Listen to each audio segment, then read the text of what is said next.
اعوذ باللہ من الشیطان الرجیم بسم اللہ الرحمن الرحیم رب اشرح لی صدری ویسر لی امری واحلل عقدۃ من لسانی یفقہوا قولی۔ منتخب احادیث اکرام-ے-مسلم، مسلمان کا مقام۔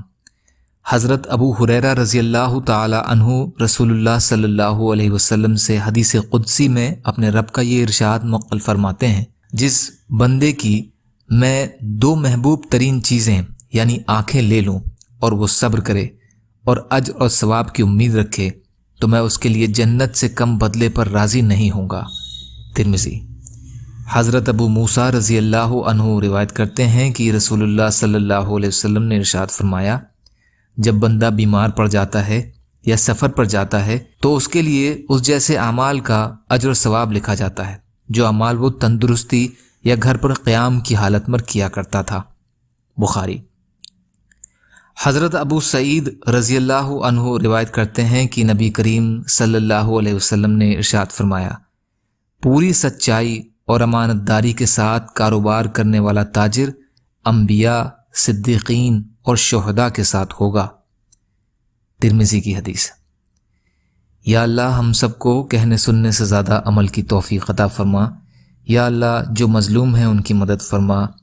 یا اللہ ہم سب کو اپنی استطاعت کے حساب سے اپنا حق ادا کرنے والا بنا۔ یا اللہ رحم کا، کرم کا، عافیت کا معاملہ فرما، سچی توبہ کی توفیق عطا فرما۔ یا اللہ ہر خیر کی چیز میں برکت عطا فرمائیے، ہر شر کی چیز سے ہماری حفاظت فرمائیے۔ یا اللہ آپ جیسا بہتر سمجھیں ویسے ہماری حفاظت فرمائیں۔ آپ جو بھی فیصلہ ہمارے لیے فرمائیں اس کا انجام بہتر فرما دیجیے۔ آپ کے لیے ہر چیز آسان ہے، ہمارے لیے بھی آسانیاں پیدا فرمائیے۔ یا اللہ اپنے حلال میں سے دے دیجیے، اپنے حرام سے ہمیں بچا لیجیے اور اپنے غیر سے بے نیاز کر دیجیے۔ یا اللہ دین پر ڈٹے رہنے والا بنا دیجیے۔ یا اللہ حادثات کی موت سے بچا لیجیے، آپ کی خوشنودی والی شہادت کی موت کا درجہ عطا فرمائیے۔ اللہم انا نجعلک فی نحورہم ونعوذ بک من شرورہم برحمتک یا ارحم الراحمین۔ لا الہ الا اللہ محمد رسول اللہ۔ السلام علیکم۔